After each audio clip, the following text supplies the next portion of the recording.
So it just makes it a little more beginner friendly, a little easier. So we're going to learn how to use these. You can grab all of these ones that you see here in the shop. We've got a wait list going for these gorgeous Bermuda blue ones, and we'll be restocking very soon. So I hope you'll join the wait list. And then we also have 3 different selections of Beading cord that you can choose your color combo. So this is what we're playing with today. Would you show us the design? Where are we heading? So this was the original that we came up with, and it was using the Bermuda blue, and we kind of based it on the themes and the colors from your August box, which I thought was just such a October box. Oh my gosh, October. Yes. Yeah, all good. I think August was maybe your box. Yeah, I know. I think the August box was your box. Was it? Also would work. Right. Yeah.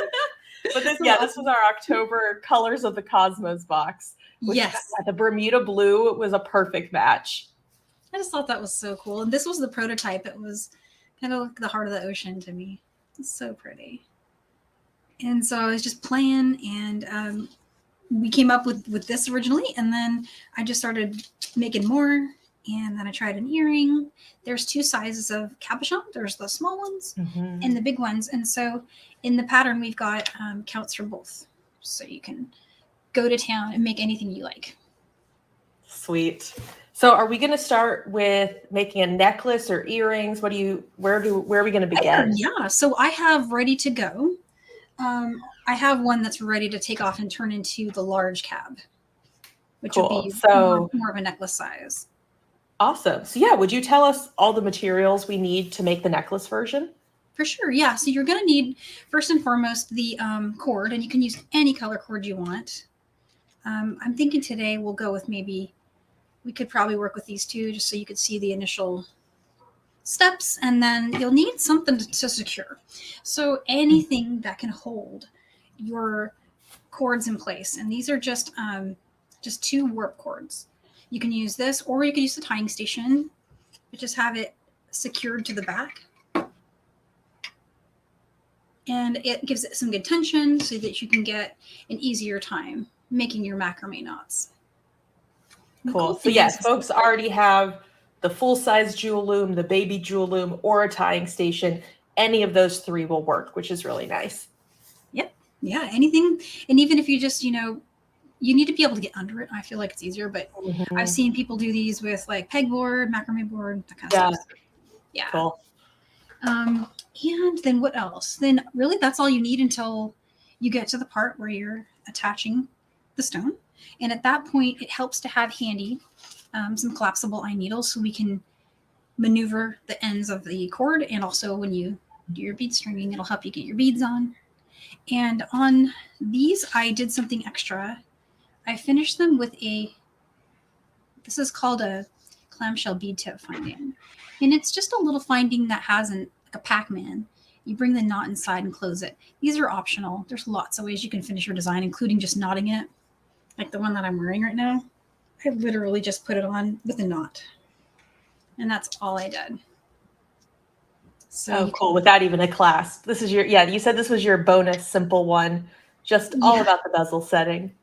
Just to focus on the cord. And I thought that it would be kind of cool if, I could finish it up and maybe put some just seed bead chain. And maybe have this all be seed bead down here. Yeah. But then I kept looking at it and liking it just as it was. So yeah. It's hard to choose. It all works. I like every version. I like filling it with beads and no beads. It works either way. Me too. Like this has the surfer girl vibe going, it's like just beach, and it's very oceany, and so that's cool. That is pretty much everything. That and just whatever beads you want, right? And if you need a finding for the end, something like that. For tools, I'm going to be pulling in some chain nose pliers to help me with tight spots, and then I've got some flush cutters. I also do have with me a burner, but you could also use just glue. This is used in a couple places. The main part is when you're attaching your clamshell. So if you want to make your knot more secure inside there, you just you could either burn it down and flatten it, or you can drop some glue in there.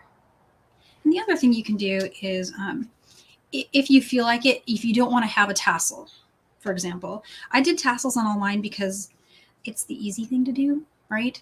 But if you don't want to have a tassel, you can burn those ends and just have a bezel Oh, side. interesting. Yeah, Okay. so there's ways you can do it. The more common way is this way. The one that you'll see a lot of other artists do is they'll singe it at the back and stuff like that. But I don't know. I liked the tassel. I thought it was cute and it's easy. Yeah, I love it too. Yeah.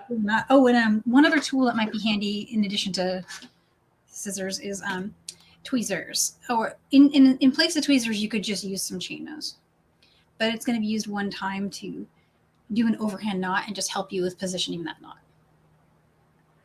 Yeah, so that's pretty much all the stuff, I think, unless I'm forgetting something. Cool. Yeah, if it comes up. And we also do have a PDF for class. Someone mentioned it's not yet in the Google Drive, but we'll get that added shortly so that everyone has access to the PDF with the supply list and all the pictures. Oh yes, yeah, definitely. There's I tried to explain the knots a little bit. You know, it's easier to see somebody do it truthfully than to look at a diagram, but you have both memory jogger at least, right? Yeah. Cool. Well, let's get started. Where do we begin?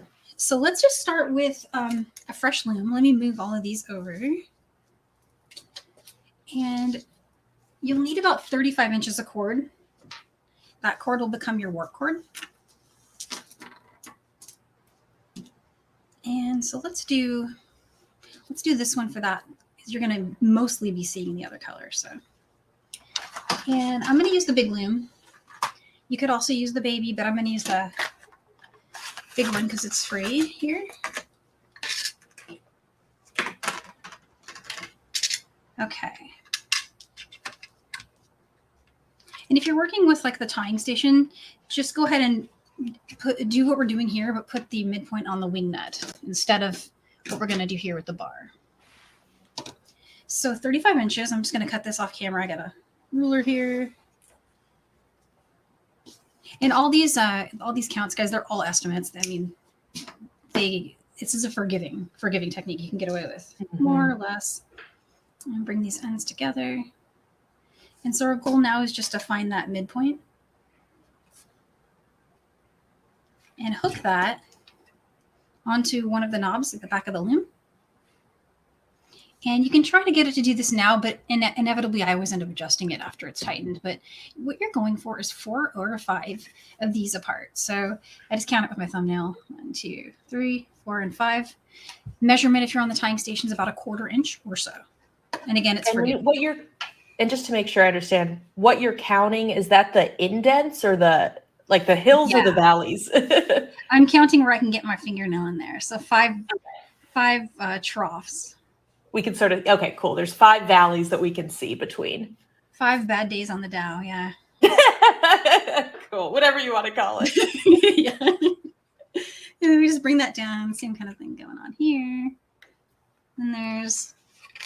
And like I said, it may not stay for me, but I'm just giving it a go. Just getting it to stay. With that side, you can always adjust it. Here at the back, I'm going to do a double knot over this knob back here.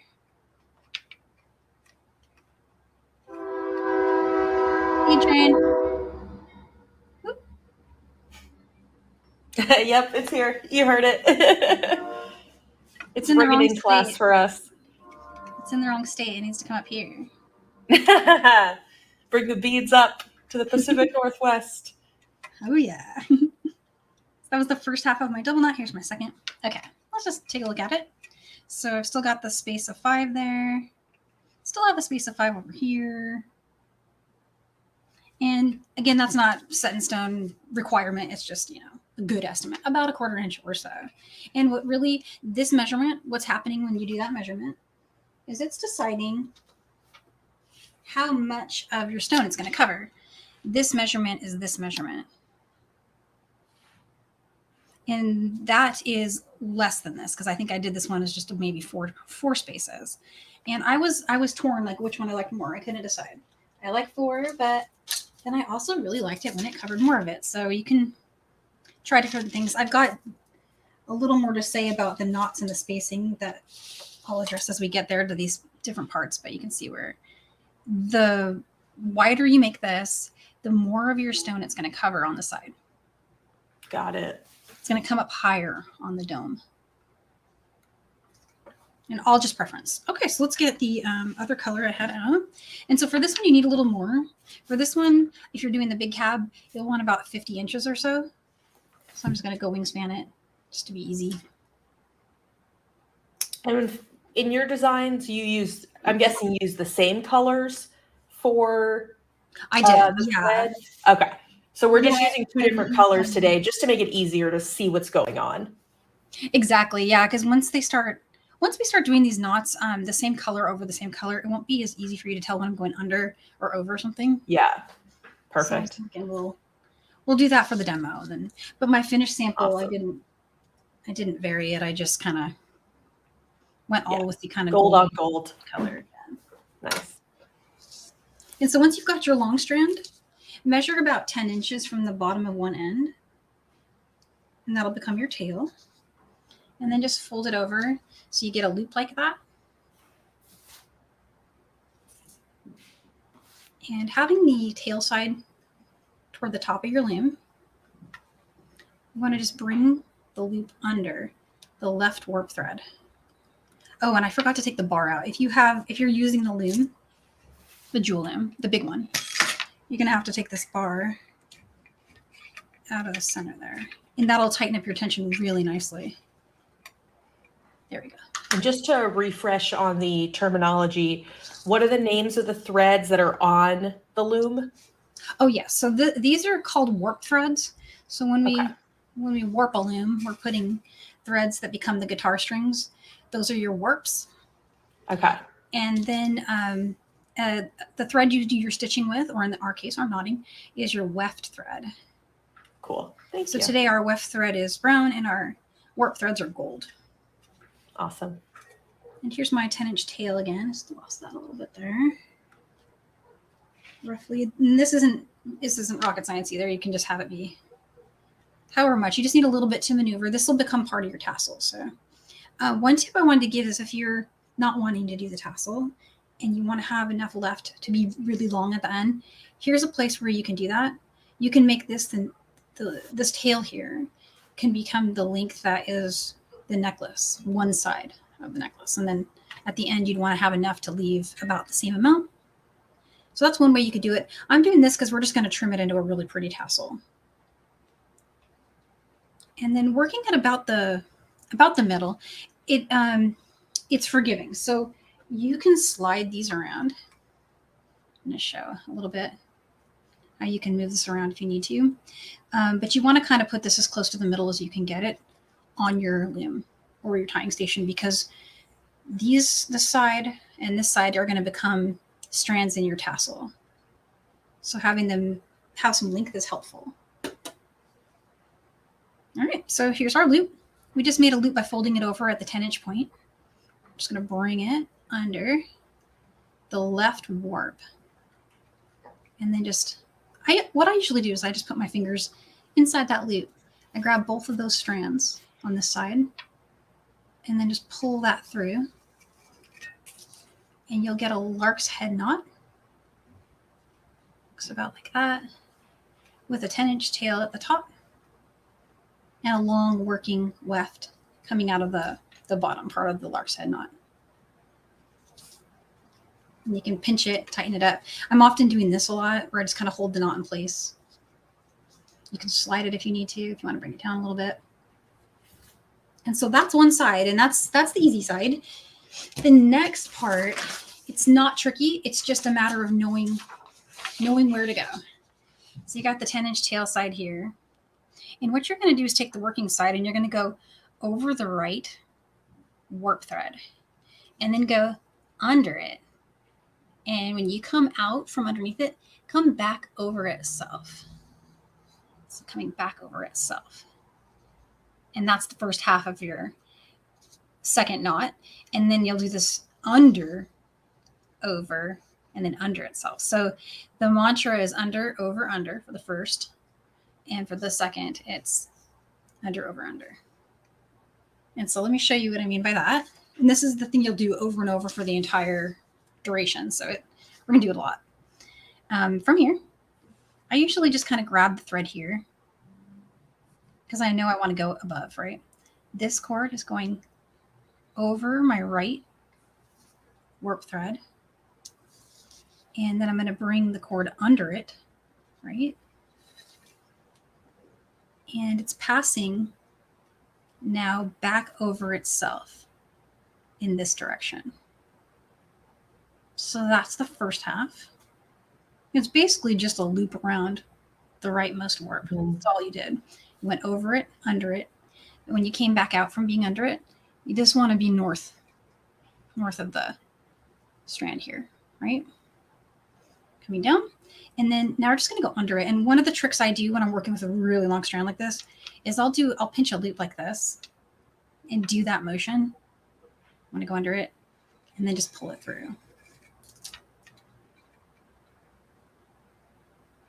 So there's under. I'm just going to pinch that there. And then we're going to bring this over. And when you go over, go back under itself. So we're going under right here. And it makes another lark's head knot, just like that.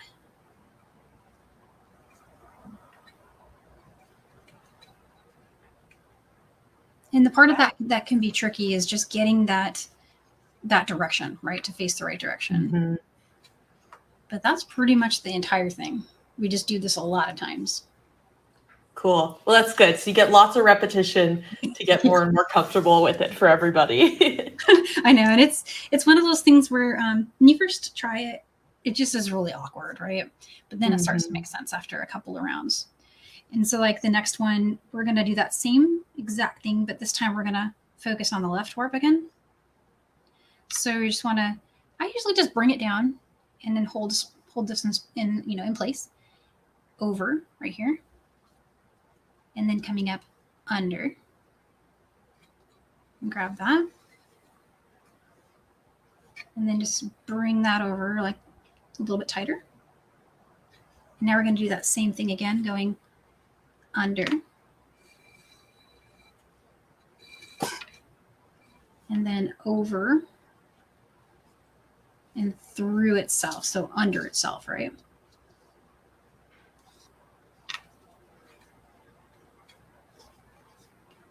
And you'll get another little knot. So it's really easy once you get the hang of it. Here's just pull the thread down again. And then just bring up a loop underneath it. And in this case, I want to make sure that I'm passing back over itself in that direction. And then we want to go under again, over, and under itself. So to make sure I've got the mantra, it is, does it switch from the first half to the second, like the over and unders? Yeah, so every time you start the new lark's head knot, you're always going to be starting from over. Okay, so the first half of the knot is over, under, over. Yep. And then the second half is under, over, under. Exactly. Yeah. Is that right? Okay. So that's what we're going to, everyone could just, as you're working on it, keep that mantra in mind. So let's see. So you said we start with, because you said we always start over. So it's going to be over, under, over. All right. So let's see that happen. So over the left weft, and then under itself, or under the weft. Yep. And then, so we go over, under, and then over itself. Yep. Exactly. Cool. So we did the over, under, over. It's a little dance. And now we'll do the under, over, under. So under the weft, over the weft, and then under itself. Oh, okay. I'm seeing it. I'm seeing it. Starting to make sense. It took me a really long time to get that. Yeah, I know. I still need to see it. I just want to share it. But I like just saying it as you do it. It's helping me. But it was one of those things where I had this aversion to coming back over here. I would go under it every time. Like it took me so long. I don't know why. For some reason, I couldn't. I would get it. We always start with over. Yeah, on both sides. Cool. It works the other way if you do it consistently, right? You can go the opposite direction, but you have to do that the whole time. Yeah. So it's just like we started with over, so we got to keep going with over, and now we're going under, over, under. It does speed up after you get the hang of it, because you can kind of get a bunch of shorthand going for how to get your fingers in the position of the cord and ways to shortcut pulling it through and stuff like that. Yeah. So here we're going to go over and then under it and then back over itself.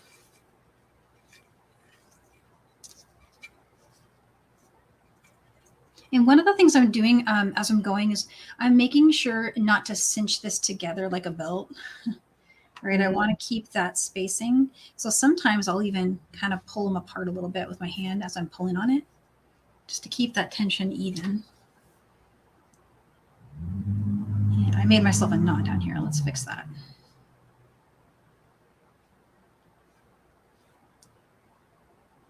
Oh, how I did that. That's crazy. Okay. And so I went over, under, over. So now I want to go under. Oops. There's under. And then back over. And then just under itself. Okay, let me see. Can I say it again as you do the next round? Cool. Yeah, go for it. We always start with over. So you're going to go over the right weft. So over the gold on the right, and then you're going to go under it, and then you're going to go over the brown warp. So that's our over, under, over. Here's the, yep. And now we do the opposite of, now we start by going under the right-hand side, then over the right-hand side, and then under itself. Cool. Yep. And the other side is really exactly the same, even though you're on the other thing. It's still over the left, then under the left, and then over itself. And then I feel like it's almost like my hands are moving. And then under the weft, over the gold weft, and then under itself. There we go. Yeah, I feel like I would just want to have I just would write down for myself on a little piece of paper. Okay, you always start over, over, and then under, over, under. I just make myself a little cheat sheet. Yeah. Yeah, that helps. And sometimes also it's hard to see on the camera, but in person you can see it. Like you can see that the over under is a little easier. Yeah. Yeah. And you can see where it is. Like if I had to stop right now and walk away and come back, I would look at this and know right away that next I got to go under because it's coming from over itself. Yeah. And there are some really nice diagrams in that PDF handout. So those are you got ways you can follow this video, look at the PDF. You have some options to help yourself get the hang of it. Yep. And then there's some confidence building, like, here's what it should look like after a few knots and what you'll start to get as you go. Perfect. And it does definitely speed up over time because it seems like it would take a really long time to create as many as you need. So for the full cab, anywhere between 46 to 52 knots, that's counting in total, right? So you would count 1, 2, 3, 4, 5, 6, 7, 8, 9, 10. So we would need to do basically at least 3 more of what we've just done. So what was the total number that you recommend for the large cabochon? So it can vary. It can vary a lot, but probably the minimum you'd want to do would be about 42, or I put 46 in the handout because that's a much fuller, but here's what 52 looks like.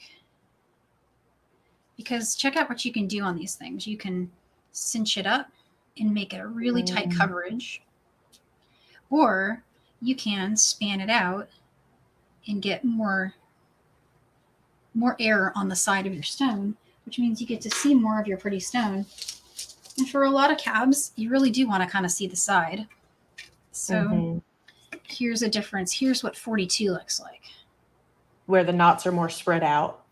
Yeah, and I felt like that was a little too sparse, and so that's why I put 46 in the handout. But really, there's a lot of leeway here for you. Cool. I think we've got a pretty good handle of the knots now. And I know, folks, it is a lot to pick up, but definitely go back and watch this video on replay. And you can even put it on 0.5 speed if you want to see those knots. Should we do the magic reveal and have all the knots done? Yeah, let's switch to my other loom here. And again, I just did this one in all gold. Let me get rid of my keyboard trace. And it's got, it's almost done. I think I've got, how many on here? About at least 42 if I counted earlier. 6, 7, 8, 9, 10, 11, 12, 13. Yeah, so this one needs a few more, so you can see it a few more times. But what I wanted to share also was that if you put your loom aside and you don't know where you work, because like I spun mine all around, remember we left that 10-inch tail at the top? That's one way you could figure it out. But it looks like on mine, I was running short, and I'm not sure. I wanted to show you.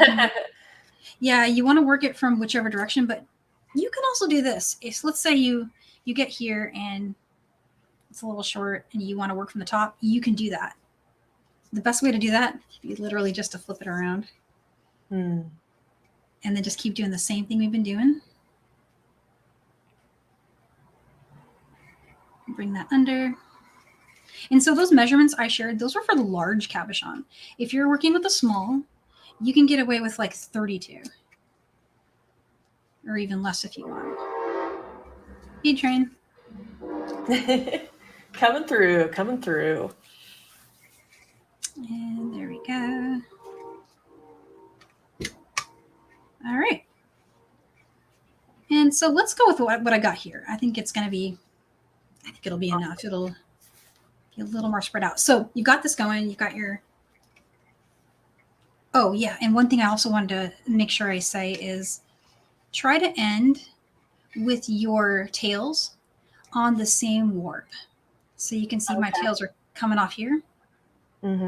It's not the end of the world if you don't, but it helps, because what's going to happen when you do the next part is those are both going to be in the same place, and we can just bring them through the hole on the cab and up over the front, or vice versa, depending on how you place it. But this helps. I mean, if it's on the wrong side, you just might have a little asymmetry going on when you finish it. It's still doable, and not worth restarting over. But if you can, try to end on the same. And then to get it off the loom, you can either cut it or, whichever is easier. You can just kind of do the belly method and just bring it off. Tying station, you just remove it from the wing nut. On the baby loom, you probably have to cut it. But yeah, so now we have cool our bezels ready to go. So let's trim. Up here, I have a loop. I'm just going to make that open. Down here, I have a knot. And I'm going to remove that knot as close as I can to the knot. And again, let's just lay this out and take a look. So I'm going to bring on a cabochon. One thing you might want to do is place the back of the cabochon facing these back ones. You don't have to, but it helps. And then let's just test the fit.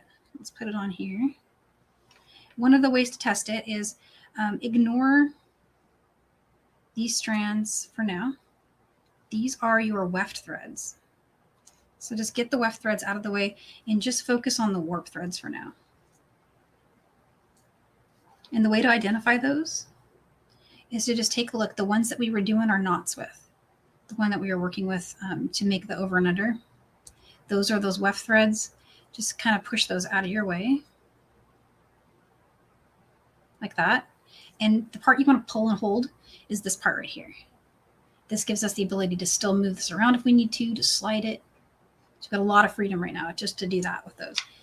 Bring this over, around, and let's just test our fit.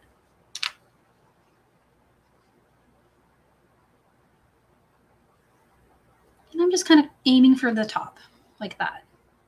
So right now it's still pretty loose. There's two methods for finishing. They both work great. You get a different result depending on which one you go with. You can, if you want to, you can go ahead and do an overhand knot with the cords that I'm pinching now. That's all 4 of these cords right here, except the 2 cords that were part of our wefting, right? But you can take all 4 ends of the warps and then just kind of bring them all together as tightly as you can and do an overhand knot. So you'd bring this through. The other method you can use is you can individually knot the back 2 right here. So you would knot those like that and then come around here on the front. You want to make sure the stone's right where you want it, and then you can knot the front 2. And then after that, you would need to do the overhand knot again. So both methods work. Which one do you think you like more? Which do you think is easier?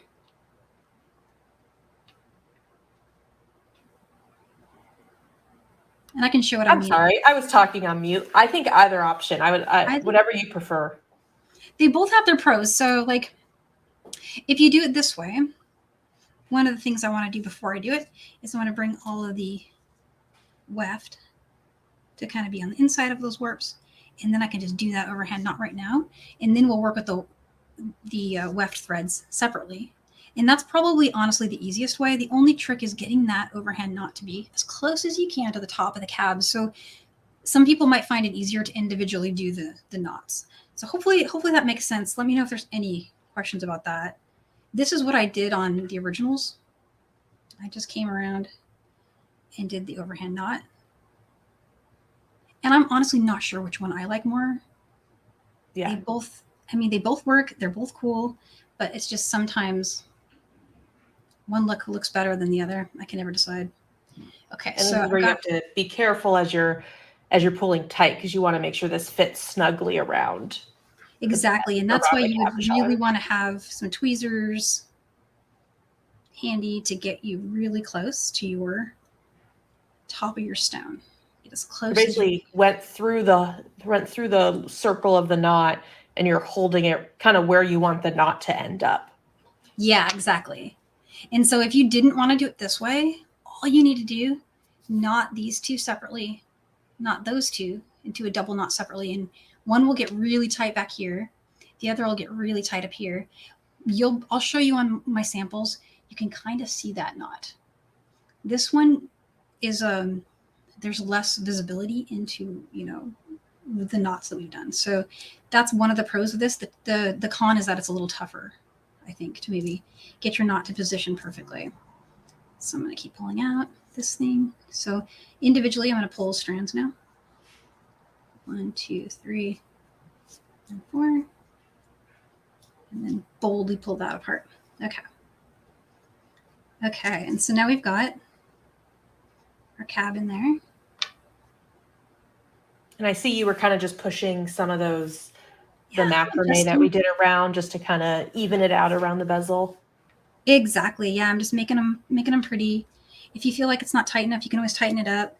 Like one of the things that I wanted to caution is, so back here, when you do this knot, it can maybe sometimes lean a little forward. And so you end up with a little more space back here. The next thing we're going to do is going to make up for that. But if this was one of the ones where you didn't have holes, you might have better luck doing the method where you knot the back cords and then knot the front cords, because there is something, we have to do something here with these. So just all stuff to think about. Yeah, some good options. Yeah, exactly. So I'm going to get one of these now. These are collapsible eye needles. And now I'm working with the weft thread. So my warps are now part of like what's going to be a tassel right here. And I've got my 2 wefts coming up here. So I'll just start with one.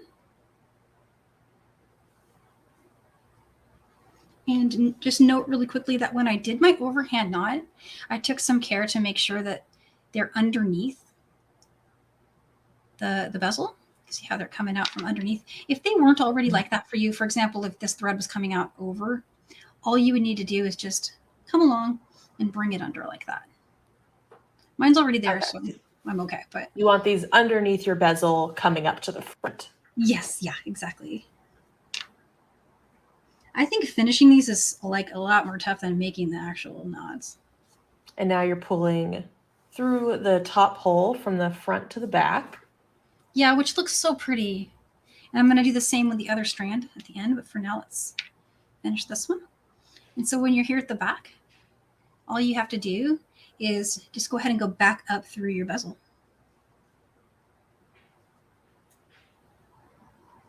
And now I've got that added security there on that side. So let's do that one more time with the other end of the cord. I'm getting this one here. Okay, so this is really where that benefit of the holes in the cabochon comes from. You're getting to actually cinch together the cabochon with your bezel, just so you can feel extra comfortable that the cabochon isn't going to come out. Yeah, exactly. Because one time I made one of these too loose, and my stone fell out. Mm-hmm. And so that was one of the reasons I never tried it again for many, many years, because I was scared I would lose my stones. But this way, you can get the confidence built up, and then you could even make a few and not do this part just to see if they hold. Yeah.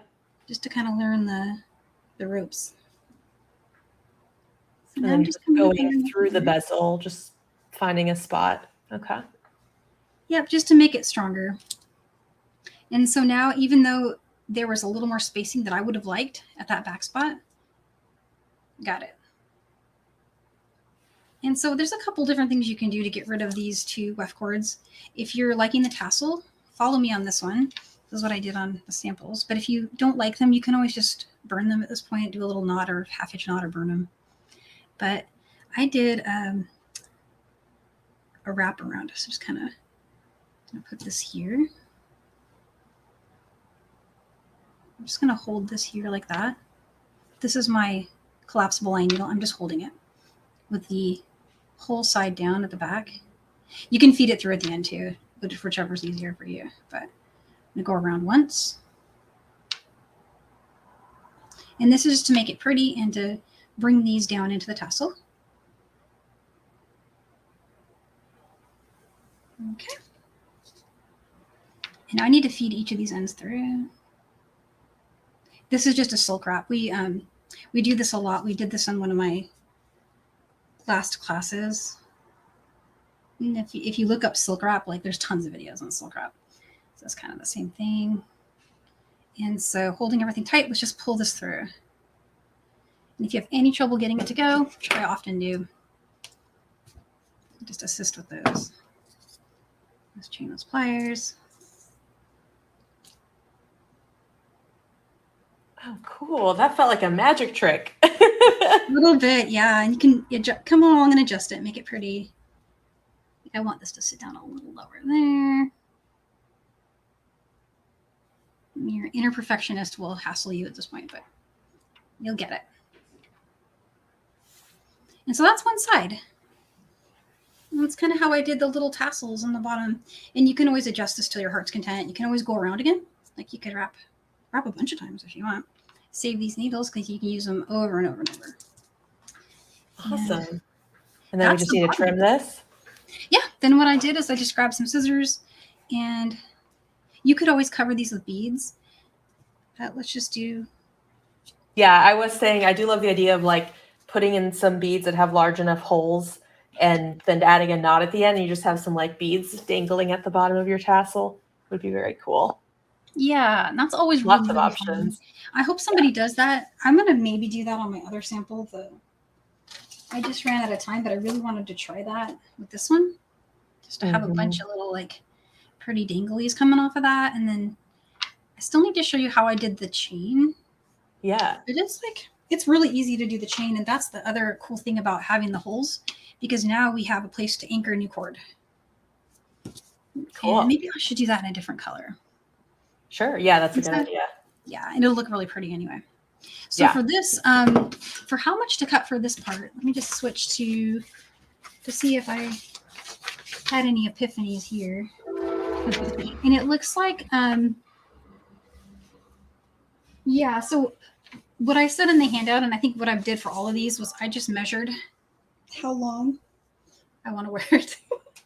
Yeah. And so that times 2. Okay. Because it's double stranded. And this is also just one way. You don't have to have 2 strands. I just thought it was cool. Yeah. And so you're going to do that twice. There's one, and then let me measure another one.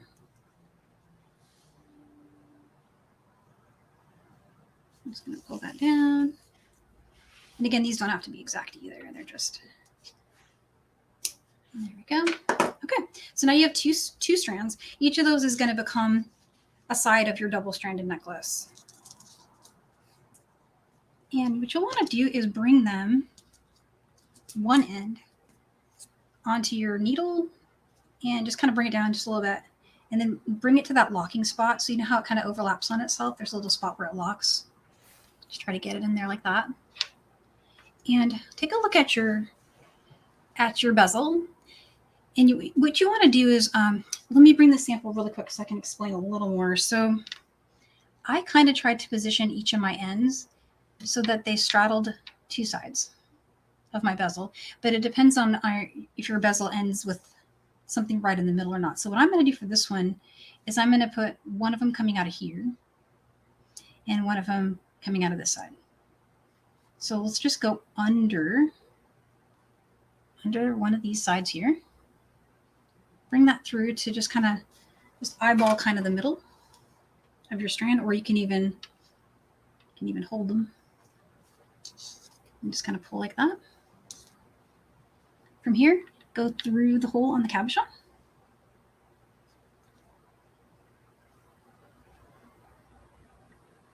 And here at the back, I'm going to come back up through the bezel, and I'm going to come up underneath all the cords that make it up, and then I'm aiming to kind of be exiting from the same spot as that first cord.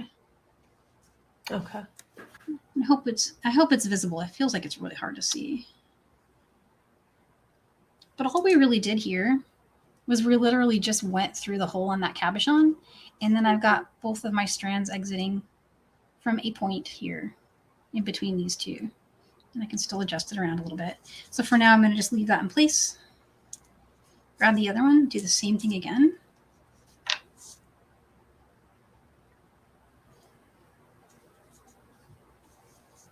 And we'll just come down through here.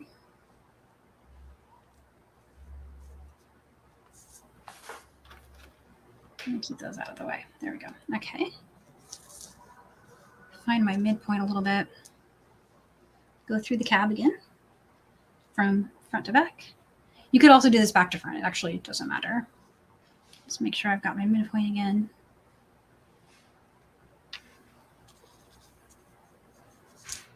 Awesome. Okay.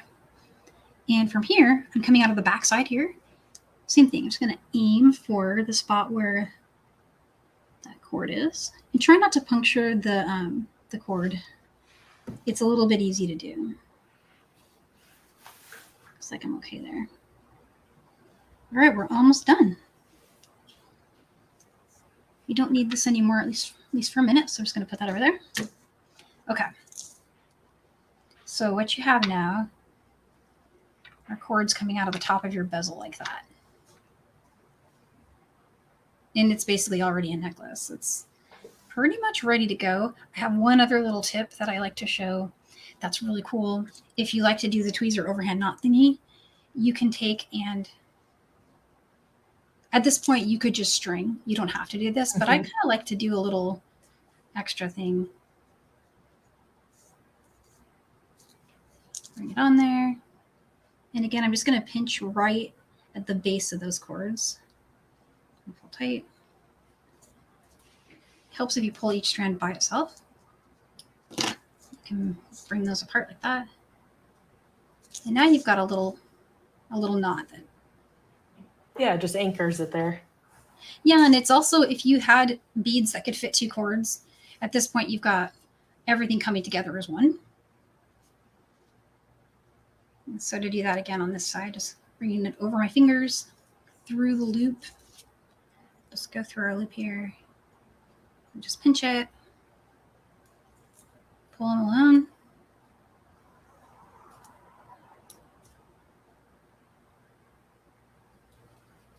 Maybe I should have done these in different colors. They're all kind of blending. That's all right. Yeah. And there it is. So it's Awesome. really organic looking. Just we've got our 2 knots now at the top, our little tassel there at the bottom. Everything's really, really strong in there. You can just have fun and do your stringing. And on this one over here, Yeah, show us what the different ways you did this. I started from that little knot here. And then I put a bead on one side and 3 seed beads on another. Those are 8/0.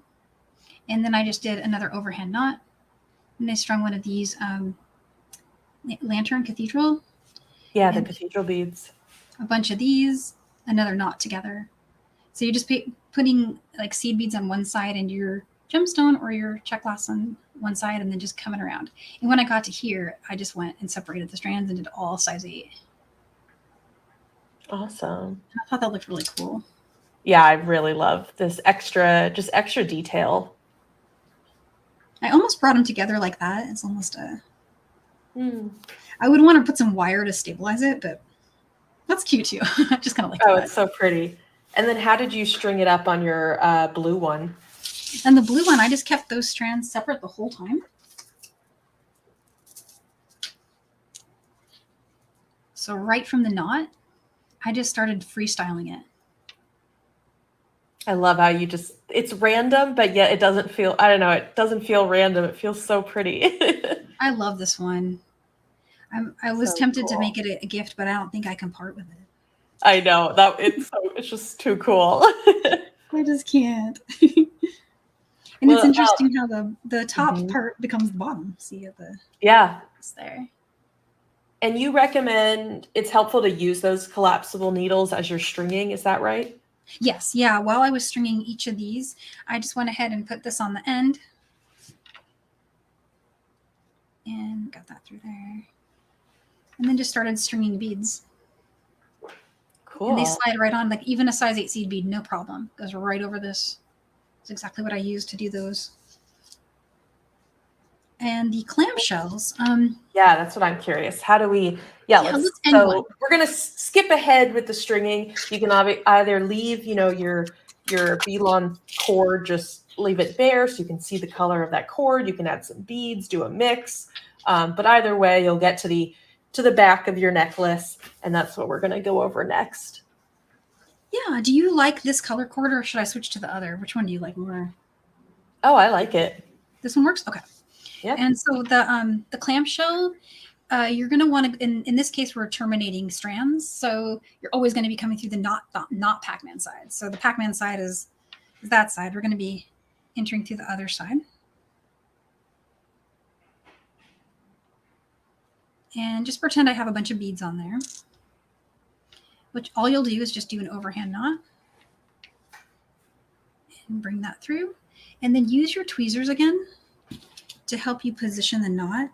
Once you have beads on, you'll be able to tighten the clamshell down against your beads and then just bring that tweezer tip right inside the clamshell. And when you pull that knot tight, it should stay right inside the clamshell. Remove those tweezers and then we can push it down. And if there were beads there, it wouldn't slide down like it's doing. Mm-hmm. So you'd have this. And then what you can do is you can cut it and burn the end or put some glue. And so the glue is optional, but you want to cut it with just a little tail like that. And then just come along.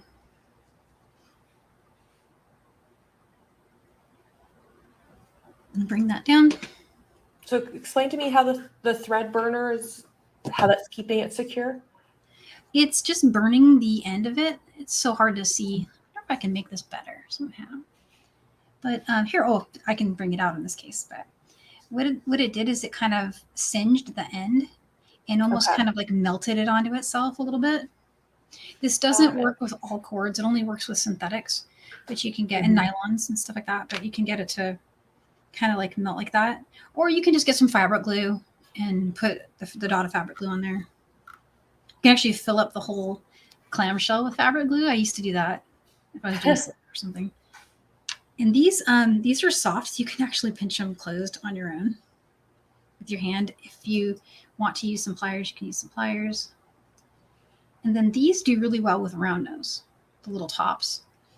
The tops are open. Some clamshells have a built-in hoop, but you're using the must-have findings, right? The John Bead ones? Yeah, exactly. So That's what we have in the shop. So you'll want to take your round nose and then just go under, just bring that down like that. And it forms a loop that you can then attach to chain. If you're doing chain that's closed, put that on before you do that part. That's a really secure way to connect it. Otherwise, just go ahead and add a jump ring and then put some chain on it. You can double your strand onto one jump ring. See, there's two clamshells here going onto one. And on this other one, I did the same thing. 2 clamshells onto one jump ring. In this case, it looks like I went 4 millimeter to 6 millimeter. Got it. I think I was trying to give some length to it.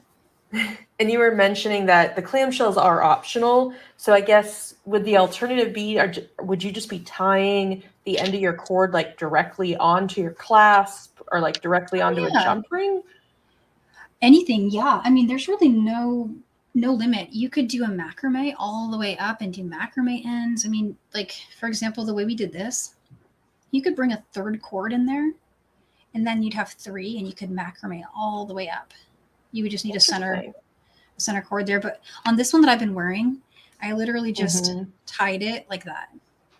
It's just an overhand knot. Tied overhand knot all together. Perfect. Yeah, and just make a nice long necklace. Yeah. It fits right over. And it's just my favorite. Sometimes the easiest, simplest thing is just the way to go, you know? Yeah.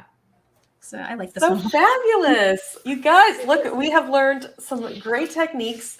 If folks haven't done a lot of work with knotting or macrame, I hope this will get you inspired to give it a try. And I mean, you're just such gorgeous inspiration here. Oh, thank you. Pretty. Oh, and then the earrings. Yeah. Oh my God, I almost forgot about them. So what's different about the earring version? The earring version is we skipped the part where we did all of this with adding the top. And on the earrings, I didn't secure the top holes of the cab. I just kind of let those, I don't know if you can see on the those back ones are not, we're not going through those. Got it. Yeah, I didn't. All I did was I just brought a jump ring over to the cords at the top. And it might be easier to see over here. So you would just bring your jump ring. In this case, I'd put the jump ring under these two. I would go under those. Let's see if I can make that come across. 2 of the ones that are going over the side of the. Yeah, I'm just looking for the center, right? Let's see. So in this case, I had a clear center one where this color is so dark. So yeah, it might be a little hard to see, but looking for what's going to, either if there is a cord going across the top of the center, you would just go through one. Otherwise, there might be 2 going across the top that make the center. So you can go through both of them. Yeah. So like the jump ring position on this one that's not done yet, I would put the jump ring right there. Got it. And you could also, if you wanted to, just get some 26, 24 gauge wire, go through the hole on here, and then just do a wrap. Yeah, a lot of options. Yeah, extra bead.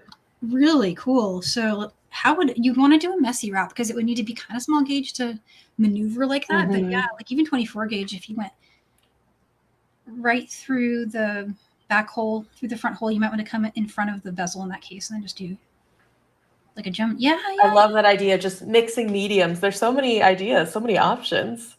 Oh, for sure. Yeah. I cannot wait to see what, have you had a peek yet? What Sarah's going to do with the cabs? I don't know yet. I mean, I'm guessing she'll do something with wire, but she also likes knotting as well. So we'll see what happens. She might do knotting too.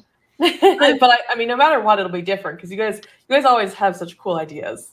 Yeah. So if folks don't know, at the end, the last week in November, Sarah Lovecraft is going to do a class with these.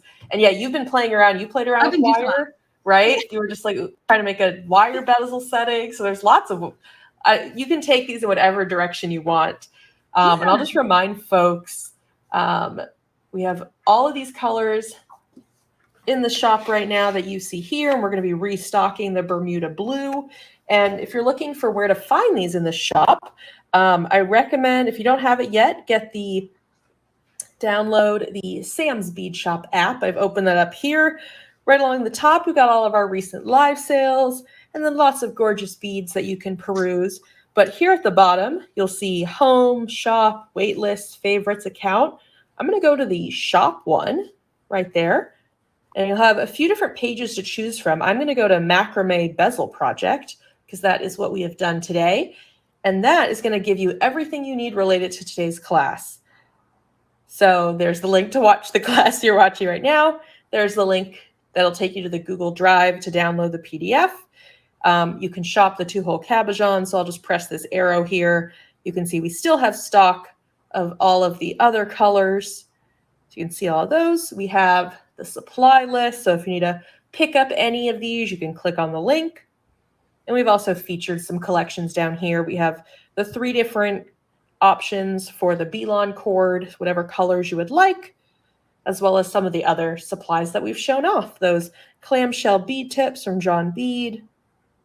We have the different options, the tying station, as well as the looms, and those are the collapsible needles. And at the end, we've got some basic tools you might need. These are often helpful, when you're opening and closing those jump rings and adding your clasp. So everything is all in one place. So just remember, when you open the app, you'll probably be on the home page. But if you head over to the shop page, then you can click on Macrame Bezel Project and find all of this. So those are all the details. Wow, I can't believe we fit that all into an hour. Amazing. Yeah. So I was like, oh, this one's totally going to take longer, but you got it done. I love it.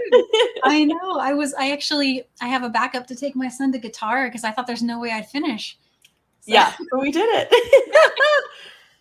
Awesome. Cool. Well, thank you all so much for joining us. I hope you're inspired to get creating. Today's a Wednesday. It's earlier in the week. Usually I'm like, oh, go make, it's usually Friday. I'm like, oh, go be creative this weekend. But just be creative all week long and then into the weekend. So this is our class for this week. We'll be back next week with more classes. We've got a whole bunch in store through the rest of the year. We've been feeling very inspired. We want to make sure you guys have lots of ideas for creating. So, and I know me and Danielle already have another one in the works with some of the other cool pieces that she's got. So more to come. So thank you all for joining us. And thank you, Danielle. We so appreciate it. Thank you. I had so much fun. I'm so glad. This was so cool. All right. Well, have a good day, everyone. We'll see you later. Bye, guys. Bye.